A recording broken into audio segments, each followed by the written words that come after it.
bugungi darsimiz bevosita kuzatishib tahlil qilishadi. Bizda birinchi shartimiz bu yerda men aytgan narsalarni topishlari kerak. Ya'ni uchala nuqtadan birda ishtirokchi chiqadi va masalan videoga desam, qo'lingiz bilan videoga ko'rsatasiz.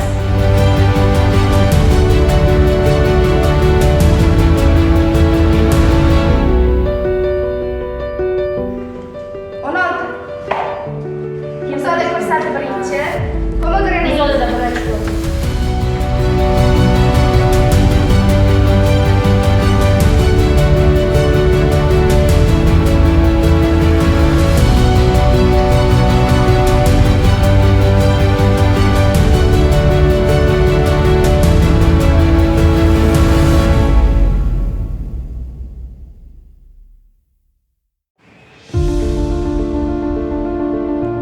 Uxlamagan sinfdosh dars qiziq bo'ldi.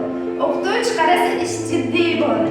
Bosh egilib ketdi, ko'zing yumildi. Bir simda 5 o'rniga 2 yozildi.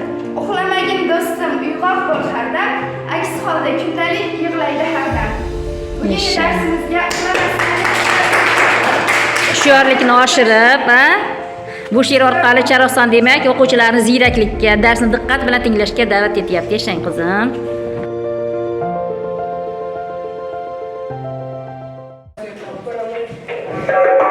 Bu kuy qaysi cho'lqin asbobidan yangrayapti? To'xtatamiz, javob beramiz. Doira.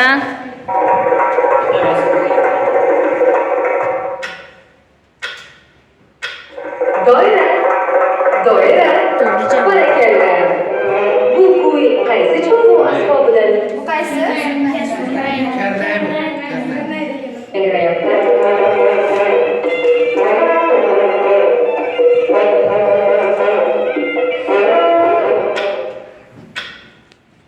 Qo'l ko'tarib javob berar ekan.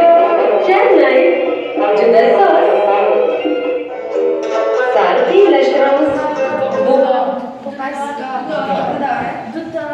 Milliy cholg'u asboblarimizdan dutor yaxshi. qaysi cho'lqin asbobi?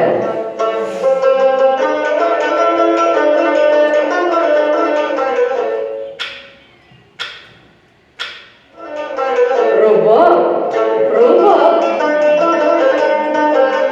Davom etamiz. Bu kuy qaysi cho'lqin? Qaysi? To'g'ri. Milliy Bobning ovozi. navot.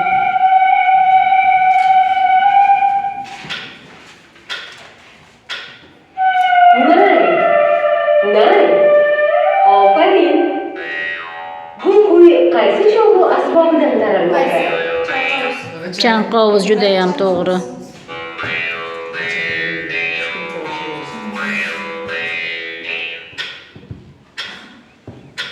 Chanqovuz. Chanqovuz. Nihoyat so'nggi kuy qaysi cho'lqin asbobini eslatmoqda? Ohangini qaranglar, chiroyligini. Dutor. Dutor. Yashanglar, barakalla. Topqir bolajonlar, sizlarga milliy kuylarimiz yoqdimi?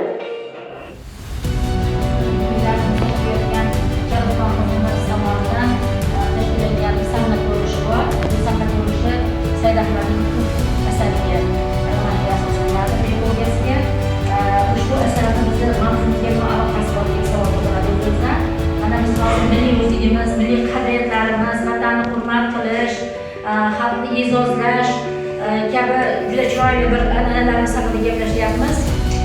Zamonamiz hozir shunaqangi chiroyliki, prezidentimiz, muhtaram prezidentimiz e'tibor berayotgan, tashabbus qilayotgan har bir narsadan biz shunaqalar keltirishimiz kerak bo'lmoqda.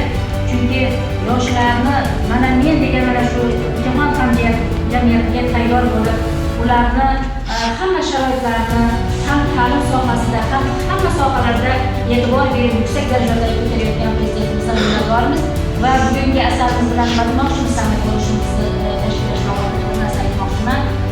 Qanchalik o'sha zamon ko'prik bo'lsa, unga nisbatan sho'xlik ham bo'lishi mumkin. Shuning uchun zamonni qadriga yetish va uni ardog'lash, har doim shu narsani keltirish maqsadida ushbu sahna ko'rishi tashkillangan.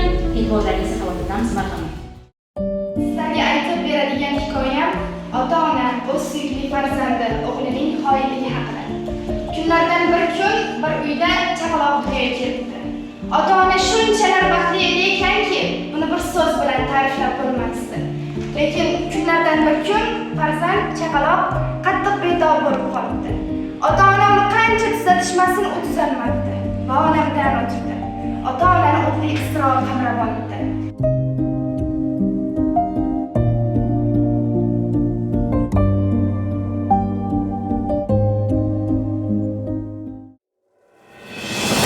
Hayot to'lqini ojizlarni qurg'oqqa irg'itib tashlaydi.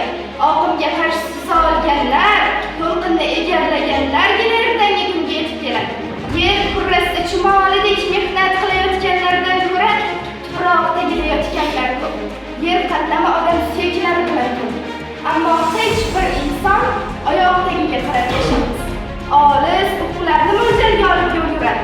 Uni hamisha ertangi kun yashash, yosharish, yaratish ishtiyoqi oyoqqa turg'izgan. Inson ko'zidan oqqan yoshlarni jamlasa, ummonlar paydo bo'ladi. Bu ummonlar jahonni g'arq qiladi. Yerni ko'z yoshi emas, peshona teri yasharkan, insonlarning hayotdan ilinji ko'p. Noumid shayton deydilar. Ko'ngilga tasalli beruvchi, odamni hamisha oyog'i turg'izuvchi, o'ylatuvchi, kurashga chorlovchi, chigil jumboqlar ko'p bo'ladi. Hayotning jami cho'chishigini tatigan, ayriliqlarga tez bo'lib bardosh bergan inson uchun hayotning ham chigil, ham parvoz sahifalari bor.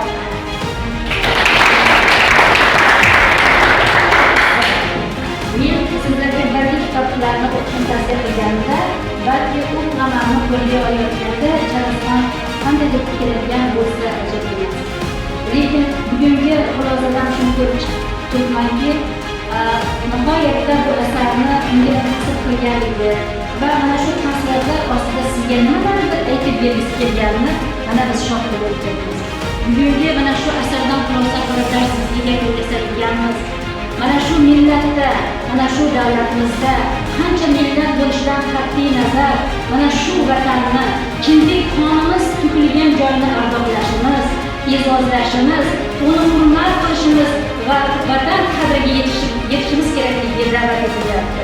Shunday ekan, ana shu kunlarni bizga in'om etgan Allohga shukronlar keltirgan holda prezidentimizga rahmatlar aytamiz. Rahmat. Bugungi dars uchun Charlstonga katta rahmat aytamiz. Milliy ko'zlik deb nomlangan kelajak soatimizni yana bir darsi juda chiroyli namunali yakun topdi. Buning uchun Charlstonni mana shu mavzuni olgandan beri tayyorgarlik, yil davomida tayyorgarlik qilganligini ko'rib turibman. Juda ham xursand bo'ldim. Bugungi dars albatta o'z maqsadiga erishilgan namunali dars deb topildi. Chunki o'z vaqtida namoyish etilgan videoroliklar, sahna ko'rinishlari, mana bu yerdagi ko'rgazmali qurollar hammasi darsning etaklariga to'g'ri kelgan. Dars juda ham reja asosida to'g'ri tashkillangan. O'quvchilar bilan juda ham chiroyli muloqot bo'ldi. Juri hay'atining fikrini hozir eshitamiz. Charlston milliy o'zbek darsida juri saylangan darsiga juda ham yoqdi. Ayniqsa mana bu fotografiya qurol birinchi marta bo'ldi darsimizda. Charlston nutqida imlanish bo'ladi. To'liq gapirdi. Keyin hamma guruhlar jim o'tirgan, ularga 5 minutga chiqib beramiz.